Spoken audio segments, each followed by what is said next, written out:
Are you learning now? Generally speaking, there are three kinds of relationships. Please write it down before we now discuss a few principles. There are three kinds of relationships and associations. Number one, there are general relationships, general associations. Every day you meet with people, every day you get to the bus station, you get to the office, you get to the bank, you get to a restaurant, you interact with people in the marketplace, and the Bible demands that you honor all men. There are general relationships. You can go and meet someone for the first time in the market, and within the 5 minutes you have to spend with the person, you will gist and talk and laugh as though you were born from the same place, and after what you say bye, never to see the person again. General relationships. Number two, there are seasonal relationships. That means these are relationships that are so ordained for seasons, and the key to maximizing these relationships is to position yourself through discernment to know what you need to receive within the time allotted. Are we together now? For instance, there are some of us that God, on account of his desire to lift you, he will carry you and keep you in the house of an uncle, keep you in the house of an auntie, put you under the care of someone to train you. You will not be there forever, but that relationship was for a season, because in his mind he saw that that is the only atmosphere where you will learn character and discipline and diligence. You can spend your 6 years there complaining and saying my uncle is a wicked man, rather than discerning that time is ticking. I should learn quickly what I need to learn. The man you call a wicked man has never begged for bread.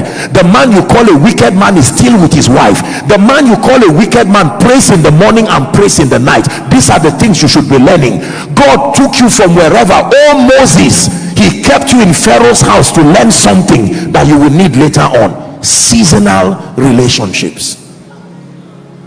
Many of you have aborted seasons of greatness in your life because you did not discern relationships that came in certain seasons, politically, ministerially, and so on and so forth.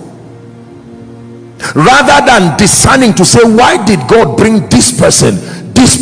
Some of you, God gave you jobs not because of the salaries.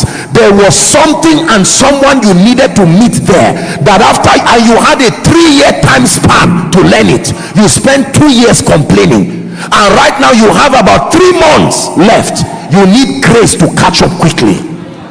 Hear me. There are certain people God took to serve NYSC in regions they did not want. He kept them there to connect them to certain people so they could learn certain things.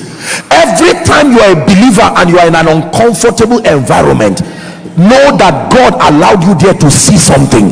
If you can look past the pain, and yes, I know that the woman did not treat you well when you are under her care.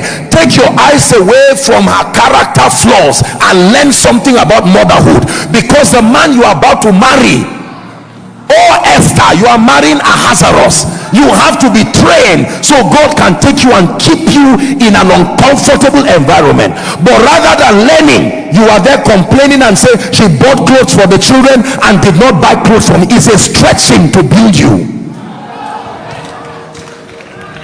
Listen carefully. Many of us have had to recycle seasons in our lives because we could not discern seasons. There is no great man I know who will be honest with you about the story of their life, and you cannot capture in that story times when they were kept in seemingly uncomfortable positions. The man who would later be the Matthias Stephen, did you know he started working in the welfare department? Imagine how much of an insult that would be to him. This guy was bubbling with anointing, wanting to be a man of God, and they say, oh yeah, serve the rice, serve this. Some of you, God will bring you to ministry, and while you are eyeing the pulpit, God will take you straight to the security department and keep you there. And yet in your dreams you are an apostle. It is a training. Don't think God will bring you to the pulpit to come and serve. No.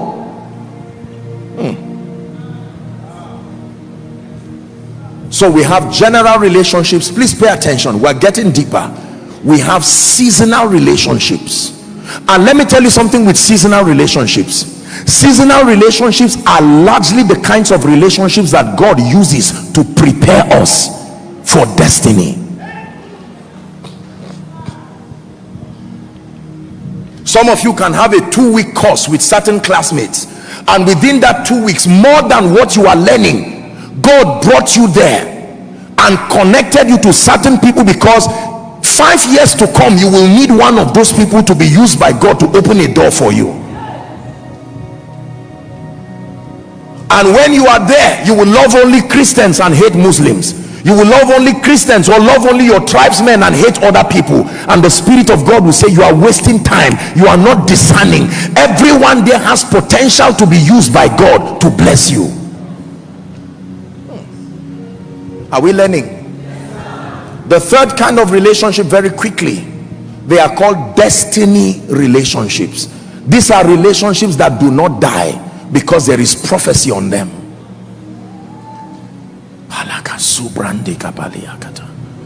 General relationships, seasonal relationships, and destiny relationships. These are people who are part of the overall equation of what God is doing in your life.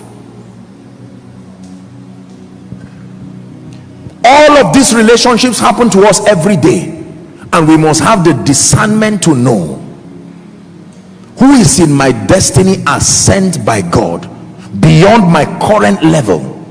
If you do not know this, do you know, many people, especially those who are non-Christians, they know the value of what I'm telling you. They will go out of their way to consult with diviners. Help me check, who are these people who should be in my life? This man, this woman, this business partner, are they correct? And the man can conjure all kinds of powers and say, this one is there to stay. He will not help you now, but 15 years after now, this is the man that God will use to lift you. So they will maintain these relationships even when they don't make sense. The man will be a troublemaker for 11 years. And yet you will see the people carrying them like extra luggages. And sometimes you are tempted to say, can't you drive this driver? Send this man out of your house. Except that they understand that in the midst of all of this, there is destiny. Can I tell you, there are people who there is no reason why they should be in your life now, and God will still say keep them, because their relevance is not yet now. If you have the discernment to be patient, the next 20 years of your life can be secured. Yes, sir. I wish I were lying to you. I would have just said sorry, but what I'm saying is so true. If you ignore what I'm saying, you may spend the rest of your life paying the price. Have you seen people that you once knew, and at the time you knew them, there was an opportunity and you knew there was something in your spirit, there was a call for genuine connection? You ignored them either because they had appearances that were not appealing. Welcome to 10 years later of your life, and you find them at the cutting edge of influence, and now you're biting your fingers and wondering, why didn't I say good morning that day? Good morning that day would have equaled an estate today. Are we together?